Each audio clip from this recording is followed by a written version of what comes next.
നമസ്കാരം. ഒരിക്കൽ ദേവീക്ഷേത്രത്തിലെ കൽപ്പടവ് വിഗ്രഹത്തിന്റെ അടുക്കൽ പരാതി പറഞ്ഞു, നിന്നെ ലോകം മുഴുവൻ ആരാധിക്കുകയും പൂജിക്കുകയും ചെയ്യുന്നു, എല്ലാവരും നിന്നെ ഇഷ്ടപ്പെടുന്നു, പക്ഷെ എന്നെ എല്ലാ ജനങ്ങളും ചവിട്ടിമെതിക്കുന്നു. അപ്പോൾ ദേവി വിഗ്രഹം കൽപ്പടവിന്റെ അടുക്കൽ പറഞ്ഞു, നീയും ഞാനും ഒരേ പാറമടയിലെ രണ്ട് ശിലകളായിരുന്നു. ശില്പി ആദ്യമായി വിഗ്രഹം പണിയുവാനായി സമീപിച്ചത് നിന്നെയാണ്.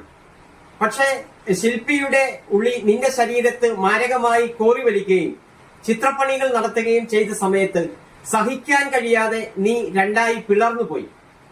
പിന്നീട് ശില്പി സമീപിച്ചത് എന്നെയാണ്.